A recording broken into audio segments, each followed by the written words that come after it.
Hi guys, your girl Monique Malabet, First Lady Realty on social media. I'm super excited to start this brand new YouTube channel. So what we're actually going to be talking about on this YouTube channel is going to be everything in regards to real estate. So all you real estate fans out there, this is the channel for you. The first thing I'm going to be talking about is the steps to home ownership. So if you're actually in the process of buying a home, or maybe you want to buy another property, investment property, possibly, then this is a great episode for you because we're going to deep dive and go over the steps to home ownership. And I'm going to be using a workshop presentation that I usually go over with clients and in a room full of people too that I don't really know. I did add some extra additional stuff inside of the presentation because I kind of want to set it up as if I was talking to a client. I'm very conversational when I do these presentations. So let me go ahead and share my screen. And this is essentially, this is the presentation that I usually go over in workshops and also whenever I'm meeting with a client one-on-one. I like to deep dive and kind of go over, I like to start off with an agenda. I think agenda is great for setting a stage. And essentially, the agenda really just dives deep a little bit more into the individual that I may be working with when it comes to the steps of home ownership. So the main thing you want to do, what I like to do for my clients when it comes to buying a property, is I like to dive deep into their real estate goals. So if it's just a little bit of people that's at the workshop that I'm having, or if it's just one-on-one, then I get to know the person a little bit more. I like to say, hey, so what are your goals when it comes to real estate? Are you a first-time buyer? Are you an investor? Are you trying to save up or trying to learn about the overall process? So these are kind of the things that I like to go over. I also like to discuss the entire process as well, because as we know, that's important. Not many people have purchased a home before, so it is good to kind of dive deep and talk about this is what actually happens when you're ready to buy a house. This is all the steps that happens. It's not just house hunting, the fun part, right? And then also, I like to get people prepared and talk about offer strategies, if just depending on where you're at with that process. And then also, of course, the next steps after that. So that's kind of the agenda that I like to set up for my clients. So I welcome you to my YouTube channel and, of course, to this home buying workshop, we'll say presentation that I'm having on here. So my logo, my slogan is promoting prosperity through the power of real estate. As we all know, real estate can be very, very powerful. And again, my name is Monique Malabet. I am First Lady Realty, as you can see in the bottom right corner, and then Urban Metro Group is the name of my team, my real estate team. And real quickly, I do like to kind of go over about me, or at least my success in real estate, because sometimes the past performance is the only measure for future performance, at least in the real estate industry. So I do like to kind of showcase whoever I'm talking to, workshop, my experience in real estate, because hey, if you're getting this information from me, you want to know that I actually have experience in the field. Um, and this is why I like to kind of show my portfolio of excellence.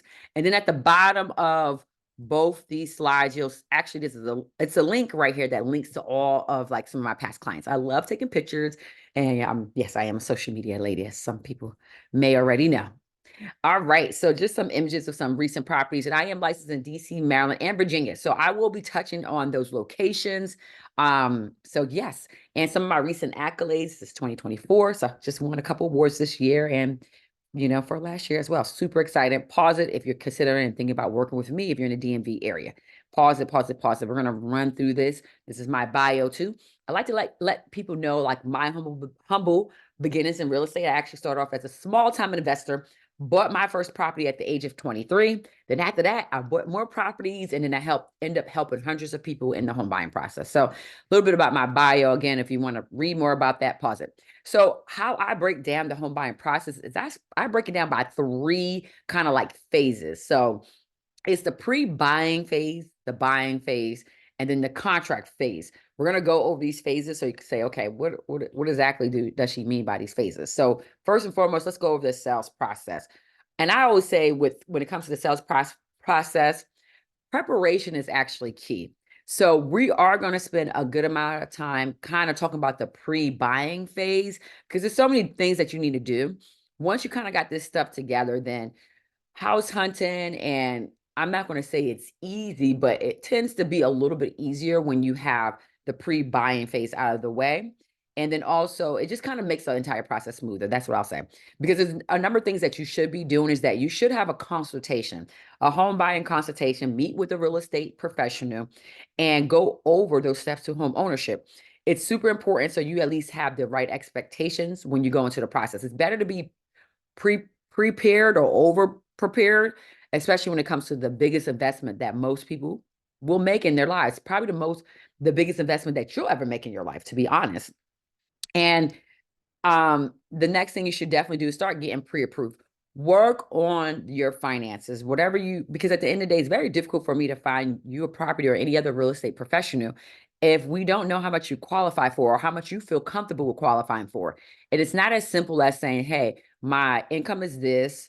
What do I qualify for? My income is this, my credit score is this. It doesn't work that way. I wish it did in the perfect, the perfect world. It would make life so much easier. But that pre-approval process, which we'll be going over, and it's a bunch of steps. There's a lot of things that's kind of entangled in that process between how much you make, your debt to your income. So your debt to how much you actually make. Got to keep that in mind. Just because you make 100,000 or 200,000, if you are in debt 150 grand, then then the lender has to take that into consideration. Another thing is your credit score is important, but again, our job is to help you increase your credit score, and also kind of help you, as you can see on here, down planning for your down payment, closing costs, and understanding all your upfront fees as well. So that's the point of having a pre-buying meeting and kind of having that consultation. You'll go over all of that. And your real estate professional will be able to help you prepare better for the process, okay? Instead of you trying to guess what you need to do, just talk to a professional. Talking to them, a consultation is free. Typically, it's free. I don't charge for a consultation. It's an hour of my time to kind of just go over everything for you. Because again, it's better to be prepared or over prepared than under prepared when it comes to buying the biggest investment that majority of people make in their lifetimes. Okay, so after you've pretty much gotten pre-approved, you want to also start working on analyzing your wants and needs. When you actually have a budget, then you can really say, okay, with my budget or what I feel like spending, this is really what I want. But this is, at the end of the day, this is what I need. So that's why it's important to get that pre-approval. Like I already mentioned, understanding all the upfront fees. There are fees when it comes to buying a house, which we will go over. Down payment planning. There are programs out there. Same thing as closing cost planning. You can sign up for programs that will help you prepare for this. And also, if you have family or possibly even, this depends now, that's why we got to talk to a mortgage lender. Maybe even friends that can give you the funds, right? Maybe you could take the money out of retirement. So this is all part of that pre-buying phase and planning for these fees and these costs that you will incur. Another thing is you want to get familiarized with real estate contracts, with the actual contracts that you need to use when it comes to buying a house. Now, there is this misconception, because good old HGTV, that you put in a verbal offer. Now, when you are ready to make a move on your property, there's a contract that has to be signed. It's a legally binding contract, and it's good to be familiar with it so you're not intimidated when it's time to actually put that offer in on your property, okay? And of course, you want to also learn about your local buying market. What's going on in the real estate market right now? This is why it's important to do that pre-buying phase. A good realtor will help you prepare properly. So again, you're not caught off by surprise. This is actually a visual of the actual home buying process. I love this because I'm a visual person, and a lot of people I'm realizing are when it comes to this process. So you definitely want to partner. Step number one, I put, of course, me, UMG, Urban Metro Group. But the main thing is that you want to partner with a real estate agent, at least get that consultation out of the way. Then you want to go ahead and start reviewing and preparing for the home buying process. So your real estate professional will go over all of this with you. Another thing is that you want to get pre-approved. Step number is these three steps are kind of interchangeable. Some people may speak to a mortgage lender first, then they speak to a real estate agent.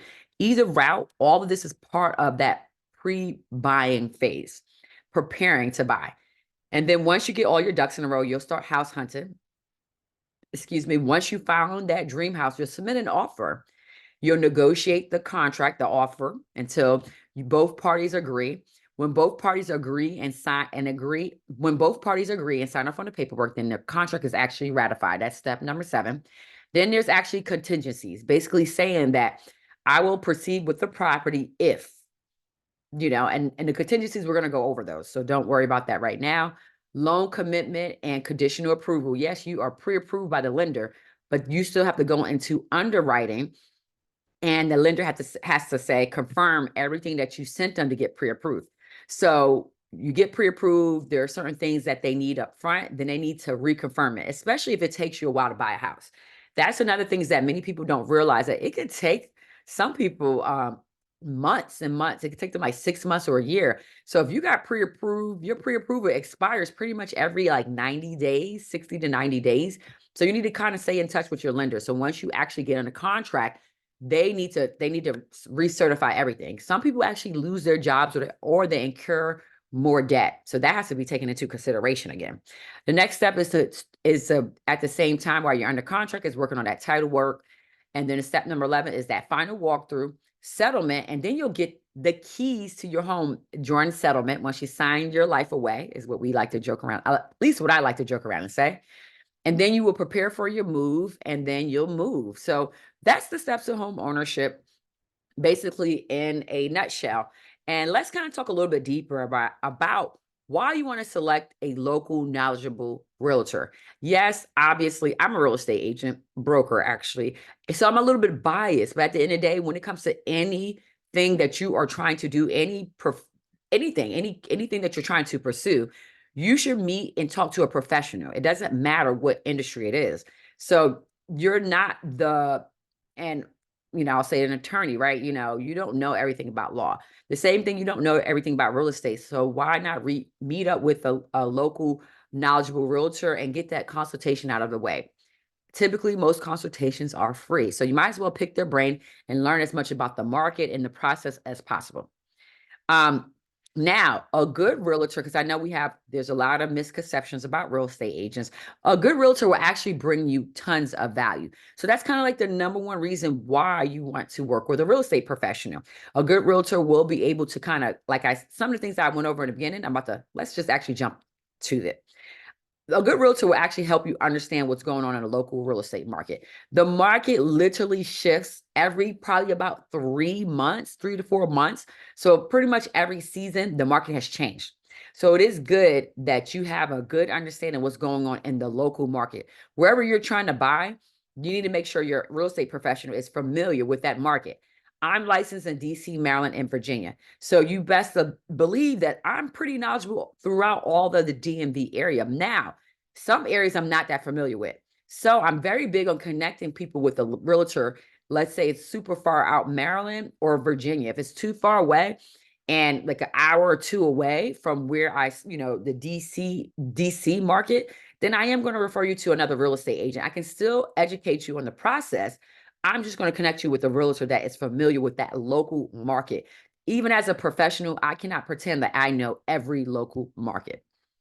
Now, market conditions. These are some of the definitions, like a seller's market, a buyer's market. So I'll say about 2001 to about 2000, I'll say the beginning of 2020 to 2022. Hopefully I said that right. During the pandemic, pretty much, interest rates were at pretty much an all-time low. The lowest has been in probably like 2 decades or more. So during that time frame, lots of buyers was in the market. So essentially that's what it was. It was a seller's market. Basically, there was way more demand than there actually was supply. So essentially you've seen a lot of multiple offer situations happening. That was a crazy market. Even for me as a real estate agent, I was like, this is an insane market, because pretty much for every property that my client submitted an offer for, there was multiple offers. So that's what's kind of like considered a seller's market. It doesn't have to be a crazy market like that, like we experienced in 2020 to 2022, the beginning of it, basically when rates start to go back up. The market doesn't have to be that crazy in order for it to be a seller's market. It can actually be an even market actually can occur, and a seller's market still occur, but it doesn't have to be that extreme. Let's just say an area is really popular, that can drive up demand. So if people want to buy into a certain neighborhood, and sometimes it may not matter what's going on with the interest rates or the economy. If it's a hot neighborhood, it's a hot neighborhood. So you will see a seller's market, even though the overall market could be an even market or a buyer's market. So A buyer's market is essentially when there's way too many houses on the market and not enough buyers to buy it. So think about supply and demand, guys. That's really what we're talking about right here.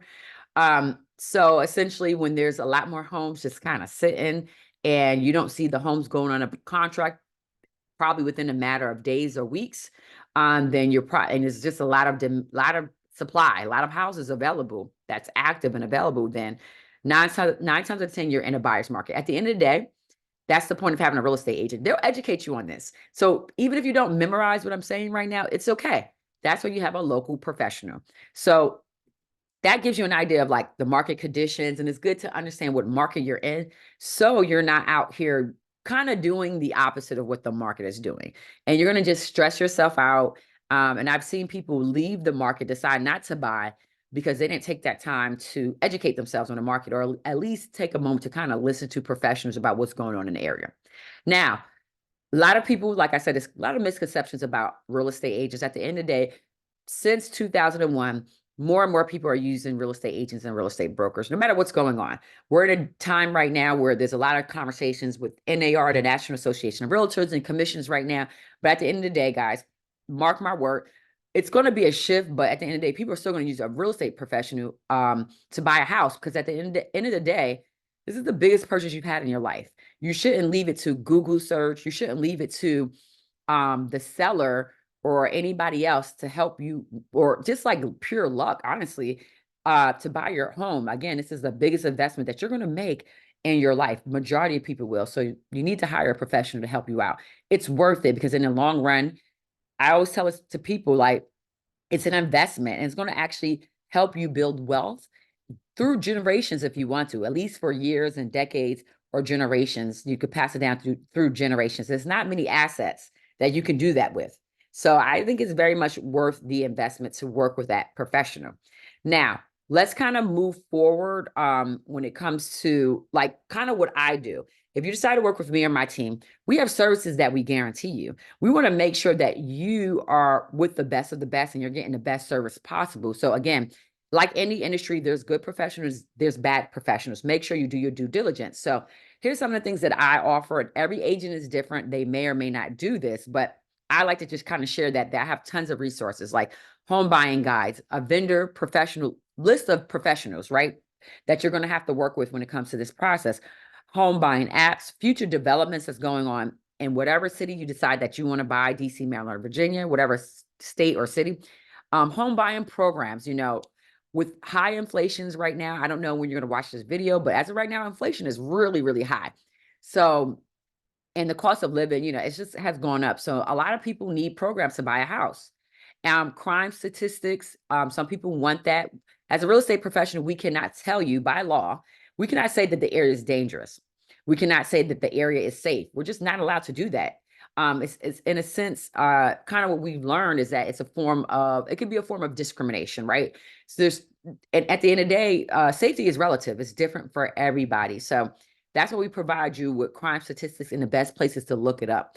Now, keep in mind that you want to compare it to maybe where you've lived to in the past, and also take it with a grain of salt. Don't be afraid to drive the neighborhoods at nighttime, early in the daytime, on the weekends. Talk to the neighbors, because we're in at least where we live at, we're in a city, we're in an urban area. There's always stuff happening all around us, no matter what location you live at, wherever you can deem a place safe, and there's tons of crime happening all around you. But you just aren't aware of it. So just keep that in mind.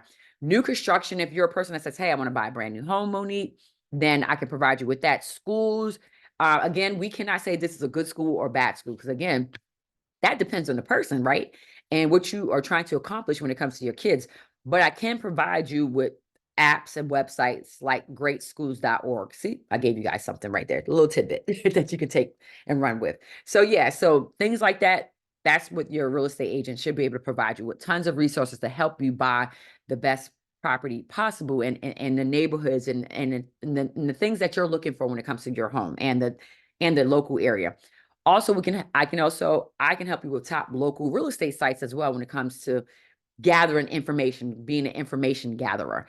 Key professionals that you need in this process is, of course, like I said, a real estate professional. You'll need a home inspector, a mortgage lender if you are not paying all cash, then you'll need a mortgage professional. If you are paying cash, now I am in a DMV, it's not uncommon to see cash deals. And I work with a lot of investors as well. So with if you're buying a property all cash, then we need proof of funds, is what it's called. Either route, we need to show proof that you can purchase a property. You also will need to hire an appraiser. If you are if you're going the cash route, then you would hire an appraiser. I would connect you to some professionals, recommend some people. You can look it up yourself, of course, as well. But if you're getting a loan through a mortgage lender, which most people are, then the mortgage lender is going to provide you, is going to actually hire, they're going to choose the appraiser. You cannot choose it. That's up, because again, well, I'm not going to say again, they are actually the ones, you're borrowing the money from the mortgage company, right? The bank or whatever. You're borrowing those funds, and they want to guarantee the money that they're giving you, right? So they want to make sure the property is worth it. Insurance agent, you do need an insurance agent. Before you close on a property, you will need to have property insurance, homeowners insurance. You also, depending on what state you're in, you may need a real estate attorney. In DC, Maryland, Virginia, most people don't really use attorneys, but it does depend on the deal type. So if you're in commercial real estate, yes, you need a real estate attorney to draft the contract.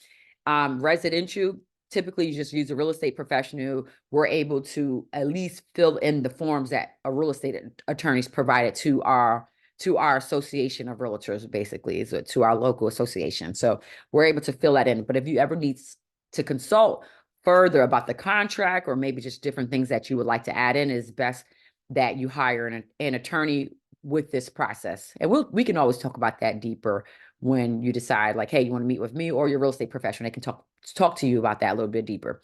And then you also need, in the DMV area, you need a title company. The escrow closing officer and the closing settlement title basically is the same thing in our area. I know in some locations you may have like a title company and you may have like an escrow closing officer. They may be separate, but in a DMV, they're all together. So this is just an example of my vendor list of professionals. It's good that you have whatever real estate professional you're working with, they provide you with that. Your real estate agent will also help you analyze your wants versus your needs. Now, at the end of the day, whatever property you buy is on you. But it doesn't hurt to have somebody that kind of helps keep you accountable to what you say you really need. But again, at the end of the day, we're not going to, hold you to, like, you said that you need this, so we're not going to look at your wants, or don't look at your wants, right? We're not going to do that to you, but we are going to kind of help remind you, like, okay, you said this is something that you really wanted, but you don't need it. And this property may have everything you need, but it doesn't have this maybe one want. Because at the end of the day, I've never worked with a client, and most agents can contest to this, and most people that purchase their house can contest to this too as well. You're never going to get 100% of what you want. You're always going to have to do some type of compromising. So if you can get, this depends on people. So if you can get a house that's like a 7 out of 10 or an 8 out of 10, I mean, you're doing pretty well. It's very rare that people get a 10 out of 10. Basically get all of their wants and their needs. It's kind of difficult to achieve that. I have like a list of some of the things that, you may want to kind of think about on your wish list. So feel free to kind of pause this. And I probably should move my video. I can't even minimize my video of me. Sorry, y'all. But you can pause and kind of take a look. Now, in DC, Maryland, and Virginia, we have, actually in every state, there's a contract. So I like to go over, when I meet with my clients, I like to go over the steps to, not the steps, obviously the steps of homeownership, but I also like to go over the actual contract. It can be extremely confusing. So I like to kind of pull it out so people have an idea. This is how the actual contract will look. Again, this is not HGTV. I love that show too. I love House Hunters, okay, as well. But at the end of the day, you have to sign a contract. That's what they don't show you on TV. And our contract ends up being probably anywhere, depending on what state you're in, can be about 30 to 40 to 50 pages, depending on what you're adding in. Now, there is in DC, the contract, again, this might have changed depending on when you watch this video. But typically the initial contract is about 7 pages. And then everything else is at addendums. The first pages in DC basically says, seller, this is what I'm offering. And then you might be able to kind of see this if you zoom in a little bit. You'll see a little bit on here like addendum, like conventional addendum. See attached. Jurisdictional addendum. So everything else that we add outside of these like 7 pages, the document says sales contract on the front. Everything outside of that is pretty much like an addendum. It's just adding to it. So if you want to add in like a home inspection, if you want to add in closing credit assistance, stuff like that, those are just all are just addendums. Now for Maryland, very similar. Maryland contracts and documents are a little bit longer. Maryland has a lot more like rules and stuff like that, but Maryland's also very big and has a lot of counties, as we all know. And lots of yes, it's huge. Anyways, but Maryland's is very similar. You have the first 11 pages, everything else is addendums, and Maryland contracts tend to be longer than DC's. And then Virginia, similar. They all say like contract of sale, residential contract, like sales contract, residential contract of sale. Virginia says residential sales contract, and it has Virginia on top. Now, all the same thing. Everyone just uses different forms. The attorneys in those states just decide to, hey, these are the forms. This is how the form is going to look. So Virginia is very interesting because the actual sales contract is 15 pages, but the overall contract is very short. Because in Virginia, it's pretty much what caveat emptor. Basically, you pretty much you take the property. There's no disclosures. I'll just say that it's really you're kind of taking the property like as it is a little bit, But of course, you are allowed to do inspections and stuff like that. But the seller doesn't. In Maryland's requirement for you to disclose or disclaim in Maryland. DC, you're supposed to disclose, but Virginia's a little bit different. Anyways, if you decide to buy in that state, we would have a further conversation about it. But Virginia contract is actually like the shortest contract because they don't have seller disclosures like that. It's just really like, hey, if you know anything, write it down. It's like a 1-pager that says, hey, if you know anything, write it down. If not, buyer beware type of that's really the situation. Now, let's talk a little bit more about price when it comes to the home buying process. So a lot of people have questions, and this is why you want to meet with a real estate professional. We're still continuing on why to meet with a professional. They're going to help you understand that price is not always the deciding factor when it comes to a seller selecting your offer. I've literally been in situations, as you can see right here. Here's a screenshot. And this was back in probably 2021. I'm trying to remember. Anyways, this was a hot market. It was a very competitive market. And this is why you want to know what's going on in a local market. It literally says right here, if you read it, the sellers decide to go with your offer and will be signing shortly. You were up against 5 of the offers, which were all strong. And I will tell you that yours was not even the highest offer, but it was fast and clean, and it won the deal. It was fast and clean, and it won the deal. And, she says, thank you. So I'm blocking out the agent's information, and, for privacy reasons and the lender and other people that's on the deal. But this is why you need to have a conversation with a real estate agent, because they can kind of say, hey, this is what's going on in the market, and it's not always up to paying the most money. It could be other things like we're going to go over that can basically help you win an offer. It's not just price. So when we're negotiating multiple offers, this is kind of what the seller is doing. They are doing price to price, but they're also looking at earnest money deposit. They're looking at the type of financing you're using. So yes, a loan, depending on the loan, can actually help you win an offer or lose it. So like FHA versus like a VA loan or a conventional loan. We're going to go over that briefly while we go through this process, while we talk about this home buying process. But I'm just letting you know that it's not always the price why you could lose on an offer. So just keep that in mind. That's the job of your real estate agent. And a real estate agent is going to make sure that you have like a strong offer, but you also remain protected. A really good real estate agent, they'll say, hey, these are the things that you can do to kind of make your offer a little bit stronger. We're not going to dive into that in this video. I'm going to probably do another video talking about basically how to buy a property in a competitive market. Super helpful. These are just tips and tricks. You don't have to do anything. Remember, as a real estate agent, we're just giving you advice and providing you with information based on what we've seen in our experience in the market. I'm also an investor as well. So my mind frame and my recommendations are a little bit different. But at the end of the day, I'm just here to provide you the information. You make the ultimate decision at the end of the day. Okay. Now, upfront fees. Your real estate agent will go over this for you. This is why you need to meet with a professional first. You need to know what's going on. in terms of money wise. This is very big. This is the main reason why many people end up not buying a property, because they don't have these fees up front. So the main thing you want to do is have your earnest money deposit. Now, that money can be kind of basically jumbled in with your closing costs or like your down payment. It's kind of like deducted. So keep that in mind. But this is money that you are going to have to put up. So when you get under contract on a property, let's say you find the house of your dreams, you get it under contract. In order for the seller to say, hey, they're going to take you as a serious buyer and to take their house off the market for like a month or two or even longer, they're going to want some type of basically something of value from you. That's the term. They want something of value from you. And unfortunately, an expensive watch is just not to them valuable. Most sellers would just say, hey, we want you to put up some money. Now, the earnest money deposit can range from anywhere from about 1 to 3% of the sales price. If it's a competitive situation, usually the more you kind of put up for that earnest money deposit, the better. The same thing with like a down payment. We're going to talk about down payment, but I tell people like, hey, it does depend on the price range. You may be able to get away with 1%. So, but usually the higher in price, typically most sellers want to see about 3%.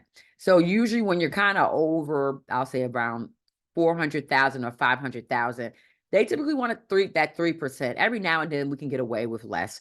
Of course, I'm going to fight to say, hey, put up less, but this is money that you're actually just you're not giving it to it, but the title company, the third party is holding the money. The seller does not collect this money, so don't be afraid. Some people are like, wait, I got to give it to the seller. No, absolutely not. It's held in earnest. That's what's called an earnest money deposit. And the title company actually holds the funds until you close on the house, and it's credited back to you at settlement. There are ways that you could lose this money, but we will talk about this. And this is why you meet with that professional so they can explain, hey, you could be in default if you do X, Y, and Z. Okay, we're going to talk about that, but for the most part, this is why you meet with a professional. Home inspections can range anywhere from $500 to $1,000. Keep in mind, when I came up with this home inspection number, when I got these numbers, when I put this PowerPoint presentation together, I've been doing real estate now for over a decade. It's been like 13 years, probably more at this point, depending on when you watch the video. But home inspections have gone up. Yes, it's inflation, right? We are in a heavily inflated economy. So I have seen home inspections higher than $1,000, depending, and it also depends on what you want inspected. Now, if you're going to do additionals, this is like a general inspection. If you are doing additional inspections, like in the DMV area, Montgomery County is perfect. If you're doing a radon inspection, this is going to increase the fees you need to have, the money you need to have set aside. So just keep that in mind. If you are doing additional inspections outside like a general inspection, then it's going to be more than $1,000. But just budget anywhere from 500 to 1,000. Of course, it's always good to have more. An appraisal, it's probably ranging anywhere now. Inflation, keep this in mind, guys. It can be anywhere from probably around $500 to maybe $600. It could be less or more. It really depends on your mortgage professional, and if you're a cash investor, it depends on the appraiser who you select as an appraiser. Of course, you can get all these fees up front. I send recommendations for home inspectors and appraisers too. I'll send a couple of recommendations, but you can also Google search these professionals and ask them for their pricing. Now, keep in mind, you don't want to always base things on pricing. I know we all want to save money here. I get it. But sometimes, hiring the best is going to cost you more. Just like it is when it comes to we're talking about luxury, right? Luxury products. We already know that. You can always get a handbag for $25 or $50. But some people care a little bit more about, how long the purse lasts. So obviously you see purses that are thousands and thousands of dollars. Some purses, even as high as, 20 grand. I mean, that's a lot, but at the end of the day, a lot. And again, that's relative. Pricing is relative. Make sure you try to choose the best, right? The best of the best, because you don't want to have an issue with your property later. You don't want to say, hey, well, I'm choosing an inspector, because I get it. You're on a budget, but you want to be mindful that this is a property, and any issues that come up in your property can cost you easily thousands of dollars. So it pays to hire the right professional, not based on pricing, but based on their reputation. A lot of inspectors, a lot of professionals I refer have good reputations, and you can always Google them as well to confirm it. But again, it's your choice. You can Google and go on Yelp and find who you want. Angie's List, all that good stuff. Credit report, it varies per the lending institution. It can be anywhere from about $45. We have inflation again. So it can be more than that. So it's good to just budget that. Now, contractor quotes. If you are an investor or if you're a person that's saying, hey, I want like a 203K, which is an investment property for the most part, or some type of renovation loan, or you want to do some repairs on the property, I don't know. Keep in mind, every contractor to come out, the consultation typically is not free.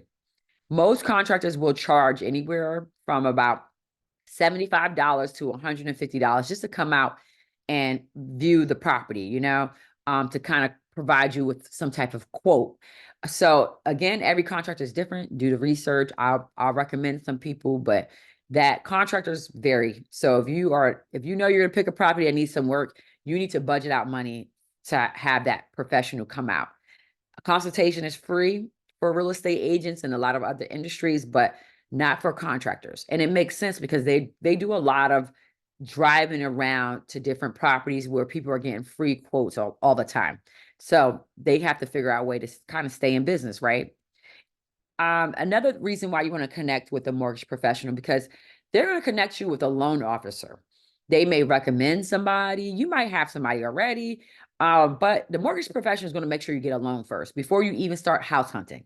Yes, there's so many people I talk to that's like, Monique, I just want to look at houses, forget getting pre-approved. I apologize. That is a complete, I'm apologizing for saying this. It's a disservice to do that to you. When I first started out and I didn't know what I was doing, I was brand new. I was very green. I'll say that. I had one or two people, right, that came that they was so excited. They was like, Monique, I just want to buy a house. I have an income. Let's buy a house. We looked at houses for weeks.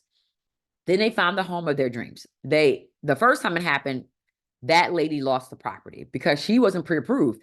Everyone else was pre-approved, and it was like, hey, the deadline. Like, we looked at the property. She's like, I'm gonna have you put an offer in. That property was gone within a day or two, and she was devastated. And she couldn't. After that, we couldn't find a property like that ever again.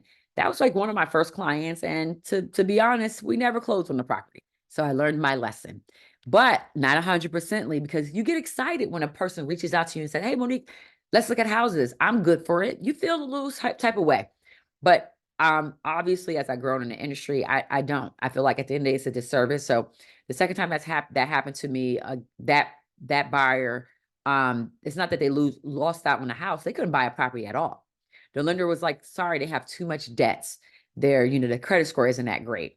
And mind you, we're all very big on being like, I have a great credit score. I talk to people a lot. It's like, my credit score is perfect, or Credit Karma told me this. The lender does a different pull, guys. It's not the same. They do a hard pull, and they look at your finances deeper. There's nothing wrong with getting your credit pull, because again, they're going to help you increase your scores. Another thing is that it really depends when people are like, hey, I don't want my credit score to go down.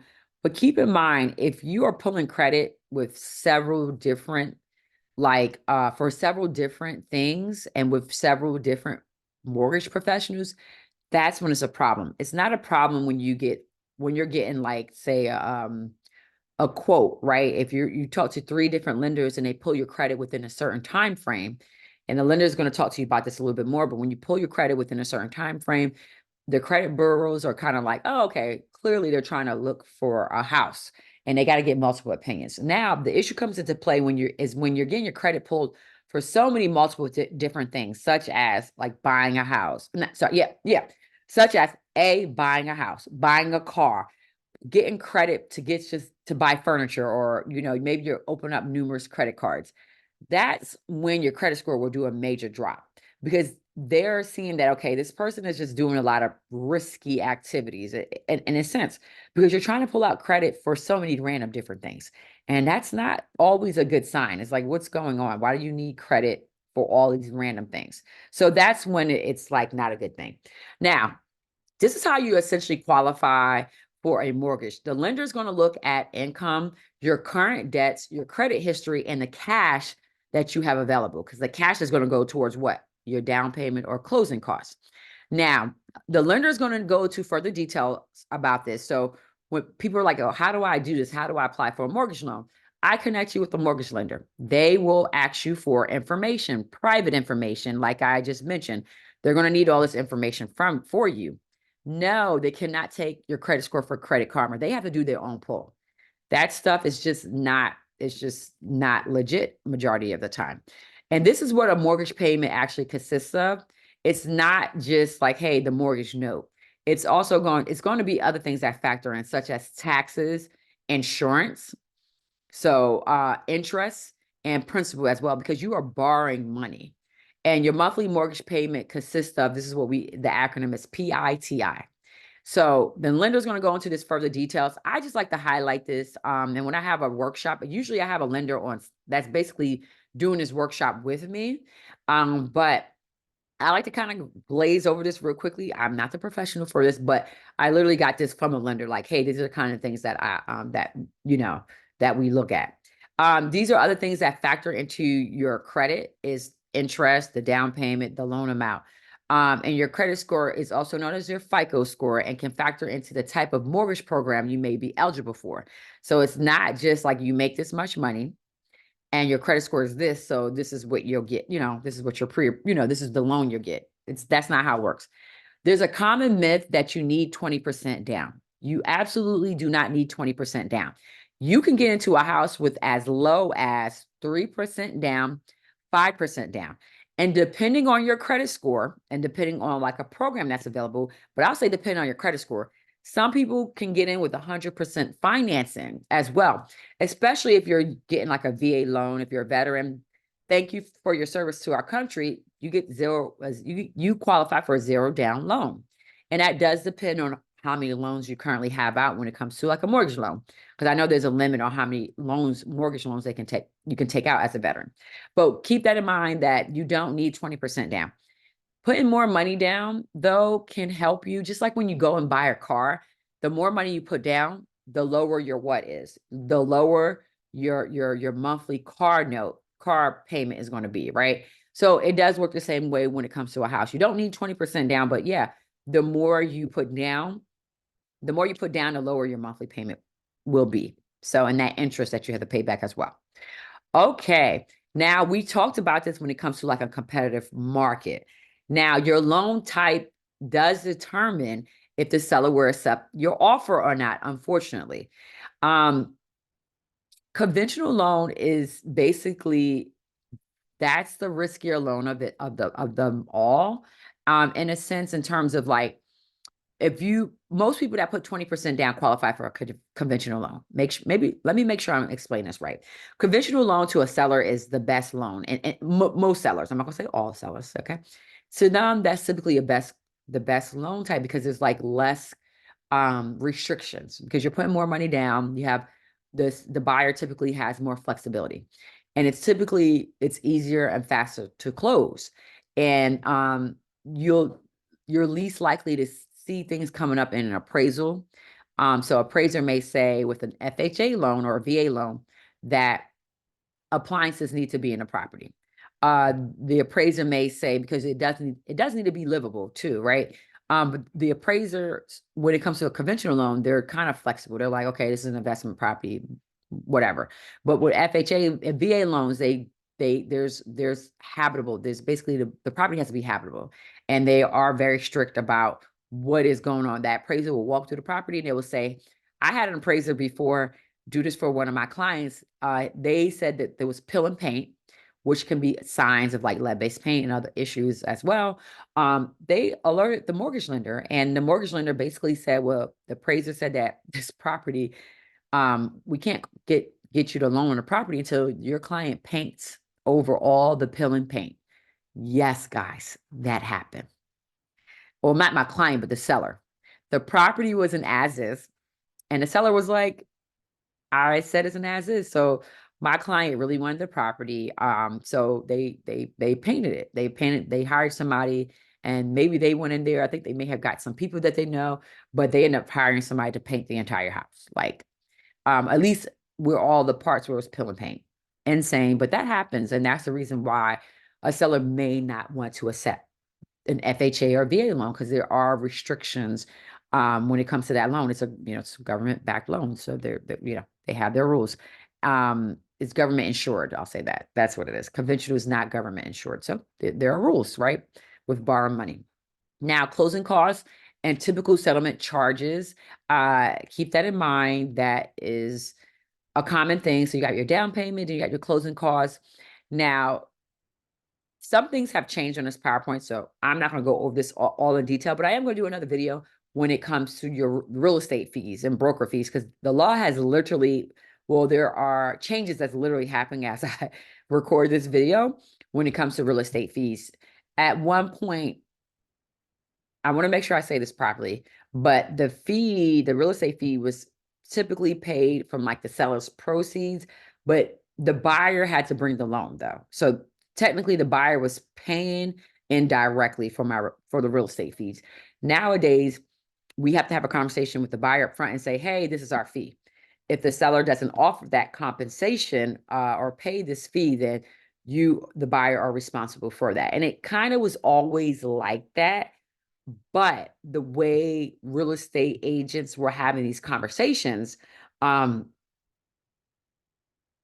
was too much confusion. So they're changing a lot of things in the MLS and the rules and stuff like that now, where we need to have those real conversations up front. And at the end of the day, you got to pay for any service that you have by any profession. You got to pay for it, right? So that's what it comes down to. But everything else is what makes up the closing costs. So there are taxes like that has to be split in every state. There are city taxes in DC, right? In Maryland, there are taxes. Virginia has taxes, so transfer taxes. You might want to serve it on your property. You may want insurance and stuff like that. So there are a number of things, insurance for your title, right? There are a number of things that the closing costs encumbers. So you're looking typically around like 3% for closing costs. I actually have a PowerPoint that kind of breaks this down, so no worries. Now, those are all the reasons that you need to meet with a real estate professional. I know that was long-winded, but it's important that you have a professional that can guide you through this process. If not, hopefully you learned something through this video. And if not, give me a call and we can kind of talk this over and honestly do a one-on-one video.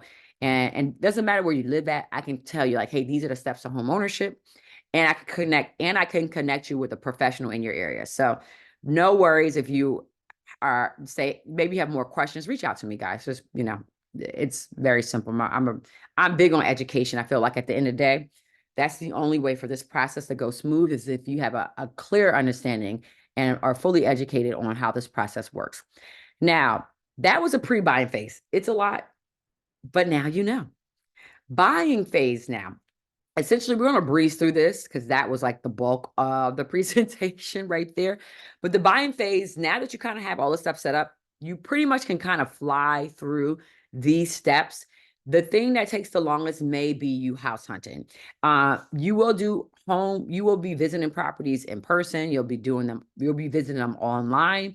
Everybody is different. Some people are traveling. I've helped people in different countries. They were not even here, in different states. So we did virtual tours. I did video tours, different things like that. And of course, some people flew out here, and, we also did tours in person as well. It depends on the person and what they have going on. So you want to house hunt. That's the next phase. Then once you found that property, again, it could take you anywhere from a month, a couple days, a couple weeks, a couple months. I went out with people one time and they found a property. I went out with people for 6 months, some people for a year, and it just took them that long. So talking about real estate fees, everyone thinks that real estate agents, we just are, making all this money and making commissions. I'm like, no, y'all don't see what's happening behind the scenes. Sometimes I'm working with people for like a year. So we earn every dime. Well, maybe not every agent, but I do. Anyhow, the next thing you want to do is analyze comps. Comps are comparable properties. Basically, comparable, and you want to have a report. Your real estate professional should provide you with this report. This is why it's good to have that professional. So essentially what this is, the CMA report is a comparable market analysis report. And appraiser kind of uses this to help analyze the pricing. They're a little bit more detailed and they do things a little bit more deeper. They're paid to analyze properties, right? And give you the correct number. But prior to this, before you get in a contract, you need to have an understanding of what to offer. And that's where your professional comes in and they run an analysis. And they said, hey, in the last 6 months, because again, the market shifts. So we usually run in the last 6 months, we may do a mile radius, a half a mile radius. You may go wider depending on the location. If you're in DC, depending on where you're at, you're probably looking at a quarter mile radius. Either route, we analyze the most recently sold properties in the last 6 months. We also may pull up under contract and also active. So you may see under contract or pending is what they may say on the what it may say on the MLS. And then we also may look at some active properties to kind of tell you where the market is heading. So, but sold is really what we're really analyzing. And we send you a report saying, hey, these are all the properties that sold in the last 6 months in a half a mile radius or a mile radius. And apples to apples, 3 bedrooms compared to the other 3 bedrooms. So whatever property you like, we're going to compare that to another property that's very, very, very similar or as similar as possible. Sometimes the higher the price point is, the more difficult it is to find comparables. I've worked with uber luxury homes, and so those properties, and it's very hard to find comps sometimes. So sometimes you have to go wider, like I was saying, than the normal half a mile or mile radius. Again, it does depend on the location, the property type, all that good stuff. But that's what the overall report is doing. That's what you have to do, and then the agent will make a recommendation and say, hey, you should offer this amount based on the data that's available. Because if people are paying that much for properties in that area, then nine times out of 10, that's what you're going to pay. Yes, sometimes you get a deal, but not all the time, right? The goal is for you to get the property, right? And that's what we're doing. Then you want to review the contract documents and discuss anything that you want to negotiate. So we talked about you should review the contract before in advance. If you did not, whether you did or you didn't, you need to review it again because your agent or an attorney will actually fill in the blank parts of the contract. And then you may say, hey, I see that the seller has this or that, I want to negotiate it. So some examples of what you'll be negotiating is, as you can see at the bottom, examples, these are contingencies, the home inspection and appraisal, financing. You may negotiate, I don't know, furniture or anything else that you may want in the property, fixtures and stuff like that. Another thing is, yeah. So when you have done all that, the next step, once you kind of put that offer together, we'll submit it to the seller. We'll submit that offer, and then the seller may counter offer. They are allowed to counter offer. Not every seller is just going to accept your offer for what it is. They may counter back and say, hey, I want to change this or change that. Once both parties agree and both parties sign and initial the documents on where it says to sign and initial, then we will ratify the contract. Ratifying is essentially just saying you sign, the buyer signed and the seller signed. This is the day that both parties signed it. So that's when you start to count the days of being under contract. Typically, you're under contract for about 30 days. It can be less. It can be longer. It depends on the property. So that's the reason why we ratify the contract, so we can start counting days. Because time is of the essence, guys. You cannot just drag your feet while you go through this process. The loan lock rate, all that stuff like that, even your pre-approval, all that stuff expires after a while. You can't just be lingering on. Then you must, once it's ratified, you must fulfill the contingencies. Like I said, you see at the bottom, examples of contingencies is a home inspection, appraisal, financing, and then you settle on the home once all that is completed. So that's the buy-in phase. Now, if you want to go into further detail about determining the value, what we just went over, the comparative market analysis, again, we are comparing apples to apples. So location is very important. We say location, especially in DC. The condition of the property matters as well. So a renovated property versus a property that is that needs a lot of work, right? That matters too. Competition. Now, a month or two ago, like let's say in the wintertime. In the wintertime, it's not as competitive. So when people ask me, hey, when's the best time to buy throughout the year, I will say for buyers, especially if they really don't want to compete, winter is typically the best, especially during the holiday seasons, because what? People are in holiday mood. They're spending money on gifts. They're not thinking about buying a house. Not everybody, some people are. But it's just things like that, just to notate about the market and about the seasons. Now, the springtime is typically pretty competitive. Traditionally, that's what we see. Now, the difference, though, some people may say, well, why do people wait to the springtime? Or I'm just going to wait and buy in the winter. The unfortunate part about the winter is that because sellers know that it's not competitive or it's not very busy, there's going to be less inventory on the market typically in the wintertime. It's also cold. People don't want to move in the wintertime. So the sellers that sell in the wintertime, they typically have to. So that's a good thing to notate. But just also keep in mind that there's a lot of sellers that don't and they won't. So you may not see a good deal in the wintertime. You might have to wait to the springtime where a lot of people are out, cabin fever. They're ready to go outside. They're ready to kind of buy a property, tax season. That's why the spring is very, very big. People are getting money back, their tax money back. So they want to, hey, let me use this money for an investment. And so competition can determine a price. In the wintertime, homes in this area, in one particular area, could be 1% or 2% lower, just simply because of the change of seasons and the competition. So you got to keep that in mind. Timing is also another factor. And some of the top things that we're comparing, like I mentioned already, is square footage. Sometimes like the lot or the dimensions, depending on where you're located at.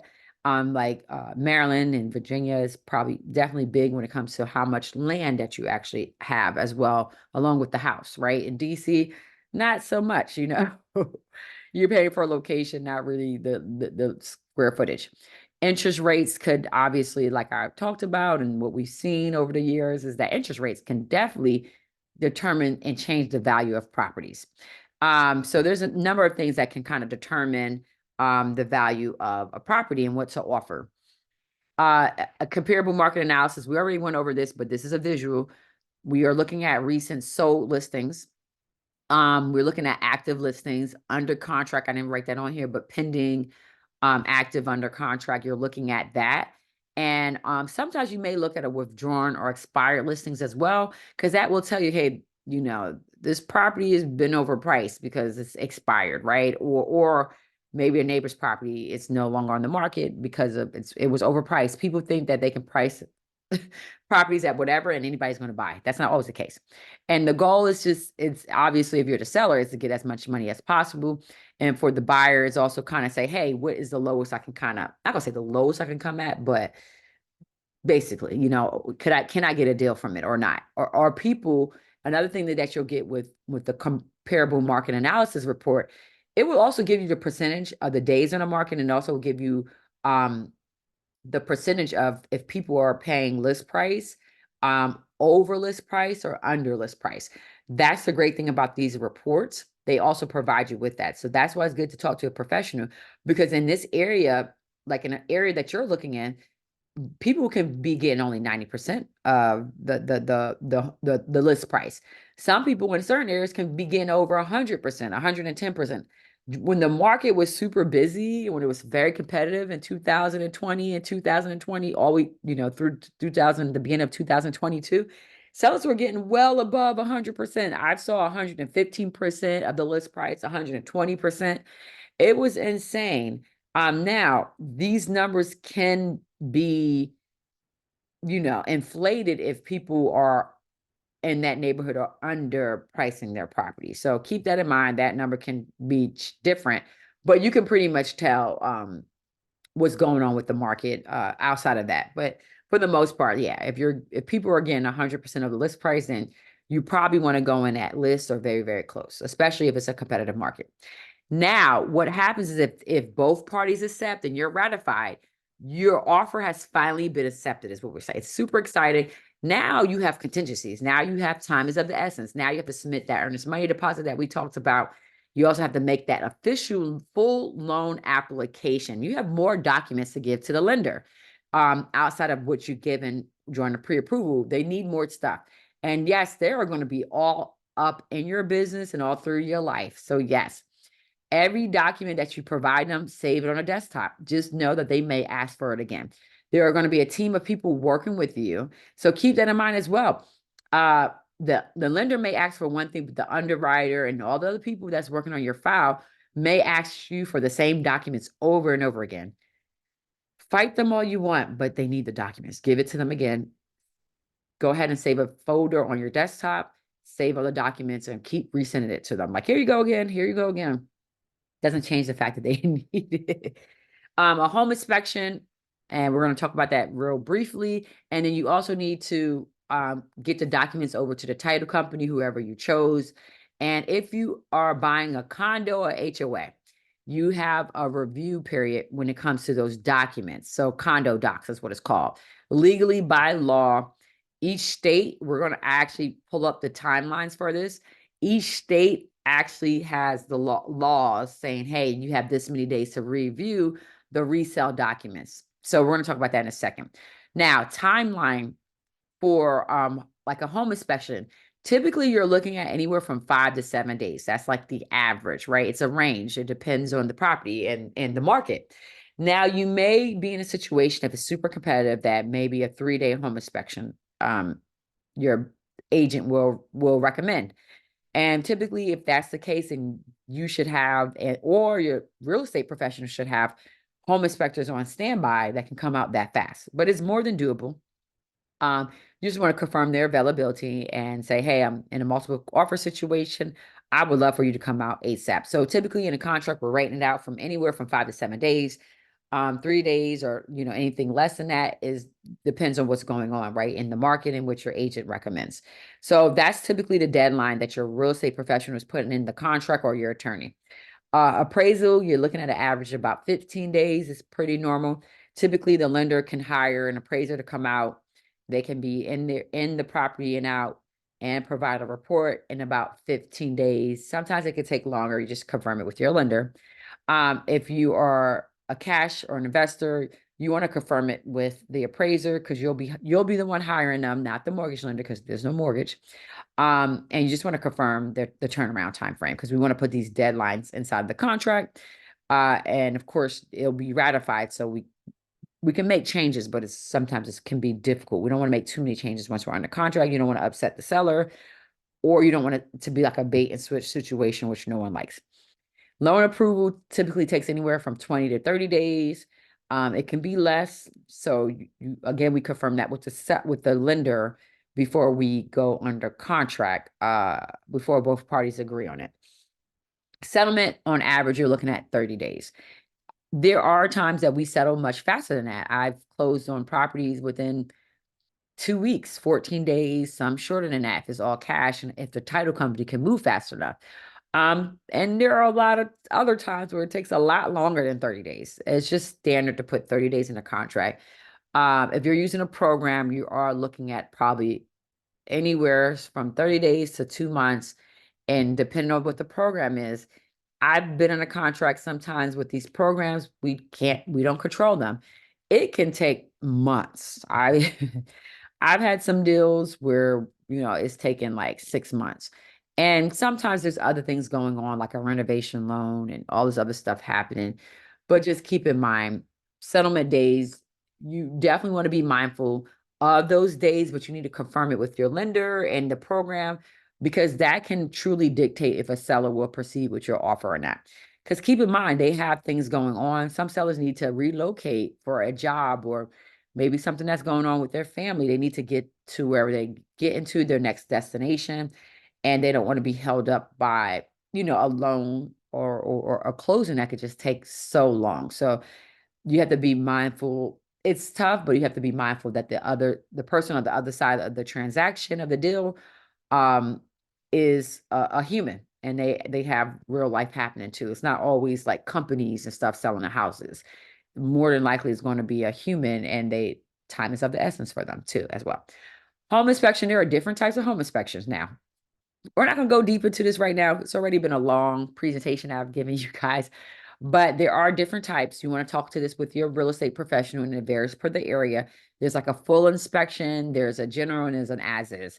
Now, with these inspections, you're still fully inspecting the property, just what you are negotiating changes. So some people think like, oh, I want to do a full inspection. Obviously, I'm going to inspect the entire property. The title of this does not mean you're not inspecting the entire property. You can do a full inspection for an as-is inspection or a general inspection. You're just not negotiating every line item. You're not negotiating everything with the seller. When we say, hey, we're going to do a general inspection, it explains that we're doing a full inspection, but we're not negotiating everything. And as is basically saying that you're taking it or leaving it. You're not negotiating at all. So keep that in mind. The name of it is the name of it, but at the end of the day, you're doing a full inspection. There's also cases of a pre-inspection, depending on what's going on, like with the property. If it's a competitive market and there's multiple offers, typically your agent should recommend doing a pre-inspection. Basically, you inspect that property before you get it under contract. Now, the price ranges are different for something like that, and you need to make sure your inspector can come out and you let them know that I'm doing a pre-inspection. They may discount it and just say, hey, we're not going to provide you with a report unless you want one. So if they don't provide you with a report, sometimes it's cheaper than, $500 or whatever they're charging you. Sometimes it's like half the price. Don't quote me. You got to talk to the home inspector, but it can be cheaper because they're not providing you with a report that they have to write up. So keep that in mind. It's a pre-inspection. They may just say, hey, this is what's going on with the property. If you want it's cost this much, but if you want the report, it's going to cost a couple $100 more. You may need the report regardless, whether you're negotiating with the seller or not. You may need it for your home warranty. So you may want to still get that report, because if you have an issue pop up and you get a home warranty, let's say in a year or two, that home warranty company wants to confirm the condition of the property, you have that home inspection report, so you can send them the home inspection report. Like, hey, when I purchased this property, this is what was going on with my HVAC or my water heater or whatever issue that popped up, dishwasher. So you may want the report regardless if you get a home warranty, to protect you from issues that can pop up once you actually bought the house. The other contingency is an appraisal. We'll go over that in a second. Financing, that is the loan, being fully underwritten for that loan and getting that clear to close.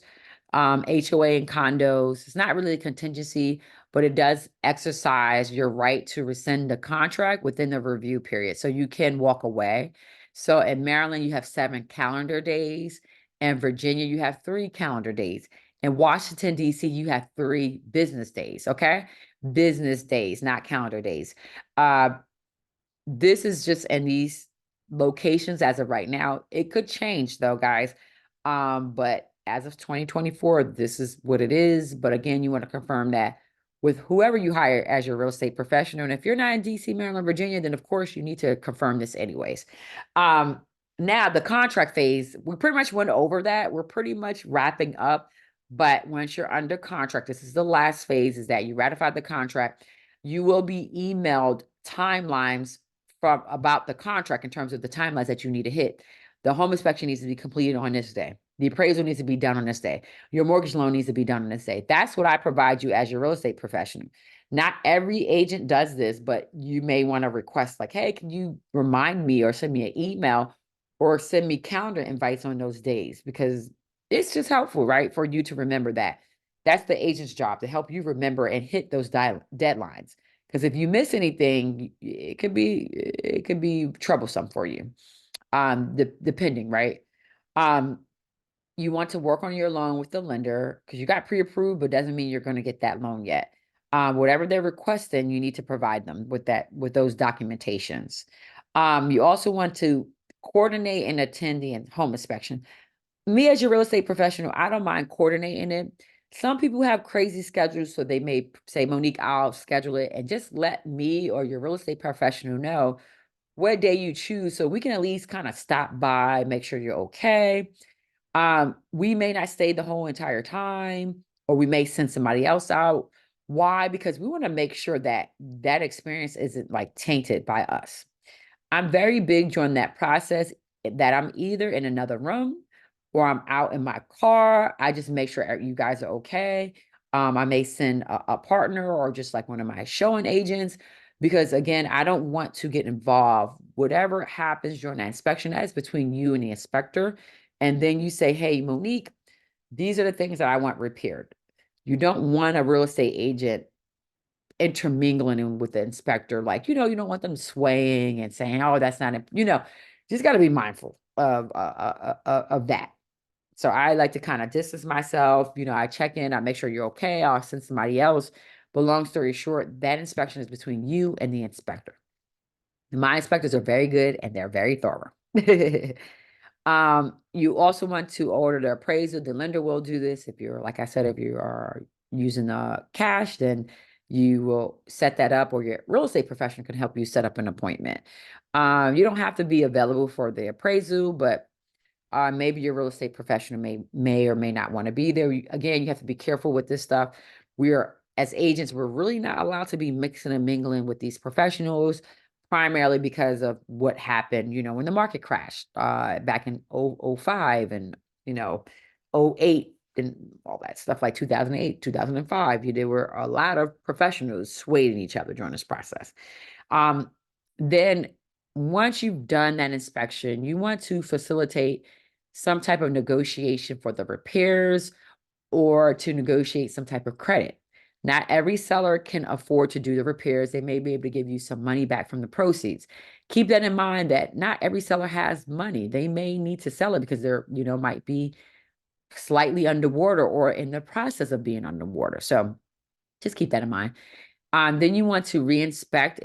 If they do repairs, you want to reinspect those repairs. You want to hire the inspector to come back out to reinspect. They are going to charge you again, but it is cheaper to reinspect. You want to obtain the conditional approval / a commitment letter for the loan officer. And then you want to conduct a final walkthrough. Just want to make sure nothing else popped up in the last 30 days, or if you're under contract for months, you definitely want to do a walkthrough again just to make sure nothing popped up right before settlement, because that does happen. I've had a situation where I had a buyer client and the HVAC broke. So the seller had to repair that HVAC. Now, if you're a seller, it is good to get a home warranty while you're under contract. It costs a couple $100s, but it's worth it when things like that pop up, like HVAC. That's not cheap to get to repair or replace. The buyer is not going to probably move forward. I mean, I haven't seen any buyers move forward when things pop up during that final walkthrough. The final walkthrough is usually the day before or the day of. Every now and then you may see somebody go out a couple of days prior, but ideally we want to kind of do the walkthrough the day before or the day of, and we want to turn everything on, appliances on, you want to turn the water on, you want to make sure the utilities still work. Now, keep in mind, the seller will be transferring the utilities to go off. Just make sure the seller doesn't turn the utilities off during the walkthrough. Make sure they wait the next day to schedule them to turn off, because obviously we can't conduct a final walkthrough if the utilities are off, not properly at least. Then you want to schedule settlement at the same, typically we're doing that. That's usually in the contract already, but we probably need to coordinate a time with the title company, or we may want to move it up or move it back, depending on what's going on. Transfer utilities, like I just mentioned, you want to transfer them to your name. The seller needs to transfer them off. And then you definitely want to attend settlement. You have to attend settlement. You're signing your life away. Nowadays, you can do settlements virtually. It does depend. I think most buyers have to be in person, but that's something we talk to the title company about, coordinating and then collecting the keys, because they are the professionals responsible for that. Home inspections, there are different types of home inspections like we talked about. There's a radon test, there's lead-based paint inspection, termite inspection, mold inspection, and there are other inspections out there. Now, the inspection home price can go up or down depending on this, like we discussed. Appraisal, what is an appraisal? Appraisal basically confirms the pricing of the property. Why do you need one? Because appraisers are required by mortgage lenders to ensure that the mortgage is equal to the value of the home, okay? So the lender makes it mandatory. They are looking at pretty much almost everything we're looking at with the CMA, but they dive deeper and they are hired to not only, but to appraise property. So their analysis is more concrete than like a real estate agent's analysis, right? And keep that in mind. If it doesn't appraise, if there is a gap in the appraisal, let's say this is a perfect example, this visual right here, the contract sales price is $550, but it appraises for $530,000. There is a $20,000 appraisal gap now. The lender is only going to give you the money for what the house is appraised for, or what they consider as worth. So if you are in a situation where they're appraised for less, then you can renegotiate it with the seller and say, hey, seller, the property is only going to appraise, it's only appraises at 530. I'm not going to pay you 550. And because the lender's only going to give you 530, they're not going to give you more than that. You can renegotiate that price down. Now, if you are in a competitive market, because you're probably thinking like, duh, of course I'm gonna do that. If you are in a competitive market like we was in 2020 to 2022, you paid, a lot of people were willing to pay the difference. I'm not gonna say you paid the difference, but many buyers were okay with paying the difference because they wanted the houses. It was that competitive. They said, hey, being that the interest rates are so low, that means my monthly mortgage is going to be extremely way lower than what I typically would pay for a house this price. I'm willing to spend more money. I've saved up more money so I can put more money down. Yes, guys, people were literally paying or offering $100,000 over the asking price.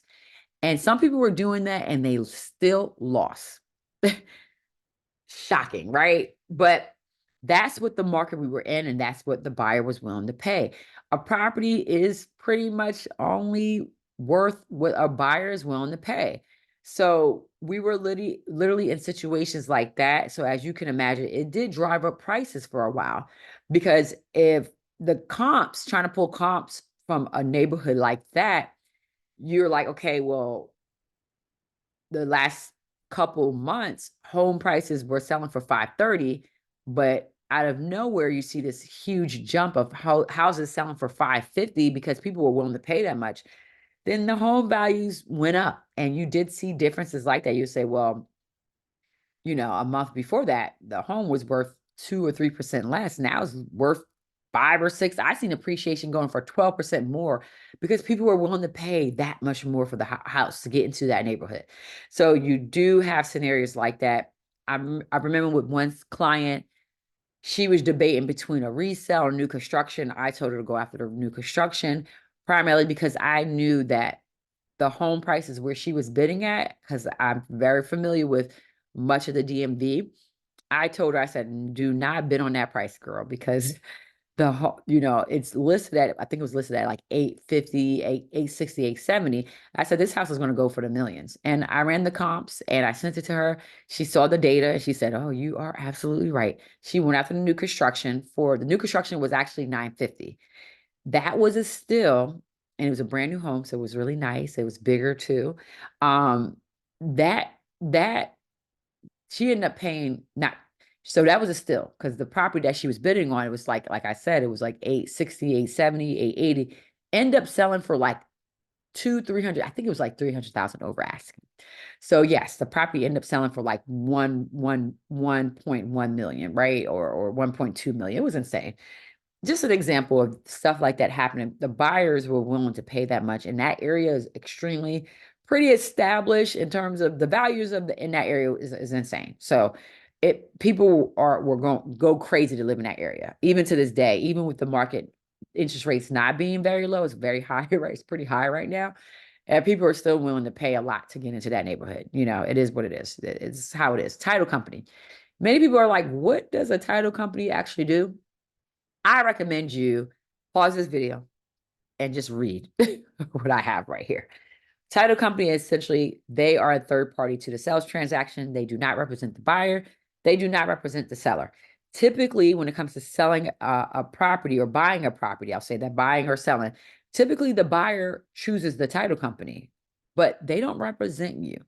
They're a neutral party, just making sure that the title is clean and that the seller actually owns the property, making sure there's no liens. They make sure the boundary, they do a survey of the property, etc. So they also ensure that you have some type of insurance just in case, let's say an old family member or owner pops up out of the middle of nowhere, and they say they own the property. It's like, that's why you have title. That's where you get insurance to protect you from things like that happening. Believe it or not, that does happen. Maybe they weren't aware that their brother or sister was selling the property. It's insane, but it happens. So, and title insurance is different than lender insurance, so just FYI. But yeah, it when you are, whether you are using all cash or using a loan, you need title insurance for protection. Insurance in general is just it's additional protection of the unknown, right? These are the common title issues. This is what they're checking for. Is that liens? There can be unknown liens on a property. There can be errors in the public records. So you nor the seller, want to be responsible. Clerkerial errors. People, we're humans. We make mistakes, and so does computers as well, right? Technology is not perfect. But yeah, we make mistakes. It could be missing errors, like I just kind of like mentioned, a distant family member, a relative that's on a title, and for whatever reason, I don't know, they just wasn't a part of the sale. Illegal deeds, because that happens. People do still or and still deeds, right? Yeah, forgeries happen. We know, like, things like that happen. Unknown easements can be a thing. Boundary or surveys, like your neighbor could claim parts of your land. That's why you want to get that survey. Undiscovered wills, like a lot of things. A false owner that actually happened in Virginia. I think that happened recently, where somebody was trying to sell a property that they didn't own. It's insane. Things happen. Undiscovered encumbrances. A lot of title issues can happen. And lastly, we're wrapping this up, guys, is that you need to know, like, your loan estimate, your monthly payment, and all that good stuff. You need to get a closing disclosure. It used to be called HUD-1 back in the day. So if you bought a house back in the 90s to 2000, early 2000s, we call it a HUD-1. Now it's called a CD, a closing disclosure is what you need. And you need to have that 3 business days prior to closing. And that comes from the lender. Not gonna say typically, it comes from the lender. The title company, they may provide you with what is it called? They give you something, Alta. Sorry, I had a moment. The title company will give you an Alta. The mortgage professionals, the mortgage lender will give you a closing disclosure. And basically just giving you the estimates for your loan, how much you're going to be paying, how much you're going to pay over the life of your loan, how much interest you're going to be charged, all that good stuff. So it's required by law. Now, these are some tips for an easy move. Feel free to pause this video. But I like to provide my clients with just different things that they need to do when they're moving. There's a lot of things that need to happen, and it can be very overwhelming, very exciting that you bought your new house, but we already know moving can be a disaster. During closing day, what happens actually during settlement, people are like, what is going on, Monique? What do I need? Outside of us taking pictures and having some fun and celebrating and getting your keys, you need to have funds for closing. You need to basically have the money. The lender and the title company will say, hey, this is what you need to bring for the rest of your closing costs or your down payment, etc. Okay. Another thing is that you need to have a valid ID as well. So driver's license, Social Security, not Social Security, a passport or something like that. If you're a foreigner, there are going to be certain things that you need. The lender and the title company will discuss that with you. Another thing is that you have to have insurance as well, in place, so that you will not be able to close without that. So that's pretty much the overall home buying process, y'all. So if you want to know more about me, if you have more questions or anything like that, you want to work with my team, you can find us on Yelp. You can find us online, Monique Malabet Urban Metro Group as well. Feel free to Google it. I have reviews on Zillow, Yelp, Trulia, Facebook, all that good stuff. I'm working on Google reviews, guys. Patience here. Technology and stuff is changing so fast. So I'm working on that, but soon I'll be on Google as well. If you are on social media, feel free to join me on social media. Follow me. I'll follow back as well. And feel free if I follow you and I don't follow back, even message me. Feel free to inbox me. Say, Monique, follow me back. I am not too bougie or whatever. Feel like I'm better than or anything like that. But thank you guys so much. This has been great. Thank you for joining me in this home buying workshop or virtual online workshop slash just presentation on the home buying process. If you have any questions, please again feel free to comment below, shoot me an email, or just respond. Call me, text me. You can book an appointment online at urbanmetrogroup.com as well. So hope this was very helpful no matter where you're at and where you are in the home buying process or in your home buying journey. I just hope this clarified some things. And if it doesn't, feel free to rewind it, pause it, and also feel free to call me and reach out with any questions that you have. If you're going through the process and you may have questions, no matter where you're at, or maybe have some concerns about your like real estate professional or just the overall process, call me. I can help you out. I can help you navigate those difficult spaces. All right. All right, y'all. So take care.